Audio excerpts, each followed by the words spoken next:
আরামবাগ পৌরসভার ৬ নম্বর ওয়ার্ডের বিদ্যাসাগর পল্লীর জল নিকাশি ব্যবস্থা সরজমিনে খতিয়ে দেখলেন আরামবাগ পৌরসভার উপপৌরপ্রধান মমতা মুখার্জি। সঙ্গে ছিলেন পৌরসভার ইঞ্জিনিয়ার অলোক দত্ত। এদিন তারা সেখানে নর্দমার কাজ নিয়ে এলাকার বাসিন্দাদের সঙ্গে কথা বলেন। উপপৌরপ্রধান জানান, এই কাজ সম্পূর্ণ হলে বিদ্যাসাগর পল্লী ও আন্দি মহল্লার মানুষজন ভীষণভাবে উপকৃত হবেন। উল্লেখ্য, বর্ষার সময় ওই এলাকার বাসিন্দারা জল নিকাশি নিয়ে সমস্যায় পড়েন। বেশ কিছু এলাকা দীর্ঘদিন ধরে জলমগ্ন হয়ে পড়ে থাকে। এবার সেই সমস্যার সমাধানের জন্য আরামবাগ পৌরসভা নতুন করে ওই নিকাশি ব্যবস্থা তৈরি করছে। পুরনো নর্দমা ভেঙে আরো গভীর ও চওড়া করে তৈরি হচ্ছে নর্দমা। জানা গেছে, ব্লু ভিউ নার্সিংহোম হয়ে পার্ক নার্সিংহোমের পাশ দিয়ে ওই নর্দমা বিদ্যাসাগর পল্লী ও আন্দি মহল্লার জল নিয়ে আরামবাগ বাসস্ট্যান্ড সংলগ্ন বড় নর্দমায় গিয়ে পড়বে। তারপর সেই জল আরামবাগ গার্লস কলেজের পাশ দিয়ে দ্বারকেশ্বর নদে পৌঁছাবে। এদিন নির্মীয়মান নিকাশি ব্যবস্থা দেখে সন্তোষ প্রকাশ করেন উপপৌরপ্রধান মমতা মুখার্জি। এখন শুনুন এই বিষয়ে কি তিনি জানালেন। এই জন্য এইটাকে টোটালটাকে ওই দিকে নিয়ে যাওয়া হচ্ছে। মোটামুটি কতদিন লাগবে? ওইটা করে ওইটা আগে ওইটা ঢুকে দেবো, ব্লক করবো, তারপরে এইটা আলাদা থেকে এস্টিমেট করবো। এটা এস্টিমেট নেই, কিন্তু এস্টিমেট করে নিয়ে আবার নতুন প্রজেক্ট করে এটাকে করবো। ওই দিকটা করে দিচ্ছি, ওই দিকটা চালু করে দেবো।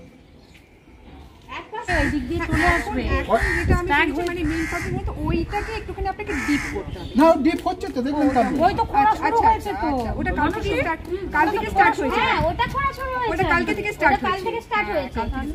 ওইটার সঙ্গে সঙ্গে এইগুলো সব আপনার হয়ে যাবে। হ্যাঁ, বুঝতে পারছি। ভাবতে হবে না, ড্রেন করা হচ্ছে জল যাওয়ার জন্য। জলটা যেটা আসছে অ্যাকচুয়ালি ছিল এই জলটা এখান থেকে এলো, ওই জলটা ওখান থেকে এলো, এই ক্রস করলো, ক্রস করে দেখছেন এই দিক দিয়ে বেরিয়ে যাচ্ছে তো। এখন কিন্তু সেটা না, এখন ওই জল আসবে আর এই জল আসবে এইখান থেকে হয়ে দেখবেন। ওই আমি যখন ক্রস করছেন ইয়েটা আমাদের এনএইচটা, এই যে সরি স্টেট হাইওয়েটা, ওই জায়গাটা দেখবেন আপনি একটা কালভার্ট আছে নিচে, বড় বিশাল কালভার্ট আছে। ওইখানে যে জলটা একটা মানুষ ঢুকে যাবে, এরকম বড় কালভার্ট আছে 6 ফুট, বুঝছেন? মানুষ চলে যাবে আছে। কিন্তু ওইখানে দেখবেন ওই জলটা এখান থেকে যে গার্লস কলেজের কাছে পড়ছে, দেখবেন এখন একটা পাইপ ড্রেন আছে, ওখান থেকে বেরিয়ে যাচ্ছে। এই যে জিনিসটা হয়েছিল না, এই প্রজেক্টটা ঠিক ছিল না। পাইপের লাইন দিয়ে যে জলটা পড়ছে সেটা আগে করা হয়েছে, ওসব নয়। কিন্তু এই জল এসে আপনার মেন ড্রেনে চলে যাবে। আমি দরকার ওখানে দেখে দিচ্ছি আপনাদের, ওখানে মেন জায়গায় চলুন। ওখানে দেখুন, মানুষের উপকার করার জন্যই ড্রেনটা হচ্ছে, কেননা এই ড্রেনটা দীর্ঘদিনের একটা দাবি ছিল এখানকার মানুষের।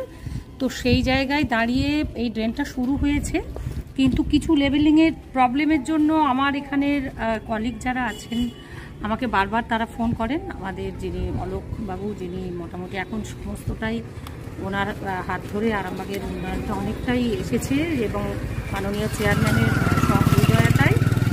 তো অলোক আমাদের এখানের যে লেভেলিংয়ের যে সমস্যাটা, যে জলটা ওনারা বলছেন এখানে নিচু, অথচ ওইখানে যে ড্রেনটা অলরেডি ছিল সেটা পুরো জল যেটা দেখলাম একদম দাঁড়িয়ে আছে, এবং সেখানে জলটা বোধহয় লেভেলিংটা না হলে, যিনি আছেন পৌরসভার এবং আমি এসেছি, আমাকে মানসী সময় এরা সমস্ত আমার কলিগ শিশুগুচ্ছের, ওরা বারবার বলায়। আজকে এসে দেখলাম সরজমিনে যে হ্যাঁ, এবং এখানেতে অলোকও পুরোপুরি বলে গেল খোঁড়ার কাজ শুরু হয়েছে ইতিমধ্যে, আপনারা দেখাতে পারেন, দেখতেও পারেন। এবার এইটা ধরে পুরো ঢালটা হয়ে ওই দিকে যে পুরো জলের লেভেল, ওখান দিয়ে যে মেন যে রাস্তা আছে, ওখানে যে চওড়ার লাইন আছে, ওখানে যে জলটা পড়ে, এটাতে সাধারণ মানুষ খুবই। আমাদের পাড়ায় যে নতুন ড্রেনটা তৈরি করছে, আমরা খুশি। আজকে মাননীয় ইঞ্জিনিয়ার অলোক দত্ত মশাই এসেছিলেন দেখতে। তো আমরা এমনিতেই কিন্তু মাননীয়ার উপর ভীষণ আশাবাদী, এবং ওনার উপর আমাদের প্রচুর আস্থা আছে। উনি আজকে এসেছিলেন এবং আমাদের আশ্বাস দিয়ে গেছেন যে আমাদের যে নতুন ড্রেনটা তৈরি হচ্ছে, এটা নতুন করে তৈরি হবে, এবং আমাদের যে দিকটায় জল পাস হয় না, জল স্ট্যাগ হয়ে দাঁড়িয়ে থাকে, সেই দিকটাও ভেঙে নতুন করে ডিপ করে তৈরি করা হবে। তো আমরা ওনার উপর ভীষণ আস্থাবাদী, এবং পৌরসভার উদ্যোগে আমরা ভীষণ খুশি, ভীষণ আপ্লুত। যেহেতু উনি নিজের থেকে আজকে আমাদের পাড়া পরিদর্শন এসেছিলেন, আজকে আমাদের সাধারণ মানুষের সুবিধা অসুবিধা সব কিছুই ওনারা শুনলেন, মন দিয়ে শুনলেন, এবং আমাদের আশ্বাস দিয়ে গেছেন সব কিছু নিয়ে। এখানে ড্রেন বলুন, রাস্তা বলুন, এখানে অবৈধভাবে যে পায়খানার চেম্বার হচ্ছে সেটা বলুন, পাড়াটা রাস্তা যাতে বড় হয় তার জন্য ওনাদের কাছে ভীষণভাবে কৃতজ্ঞ এবং আশাবাদী। হ্যাঁ, ওনাদের আসার জন্য অনেক ধন্যবাদ এবং ভবিষ্যতেও যেন ওনারা আমাদের এইভাবে পাশে থাকেন তার জন্য আমরা অনুরোধ করব ওনাদের কাছে। আর উনি শুনেছেন আমাদের যে প্রবলেমগুলো, উনি শুনেছেন, ওনারা দেখেও গেছেন, ওনারা আশ্বাস দিয়েছেন যে সব ঠিক হয়ে যাবে।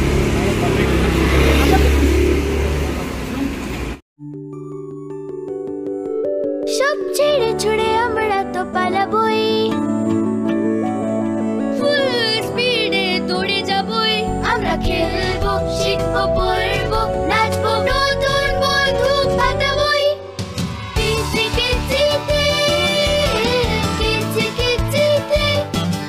বাচ্চাদের কিডজি থেকে দূরে রাখা অসম্ভব। কিডজি, ইন্ডিয়ার ফেভারিট প্রি স্কুল।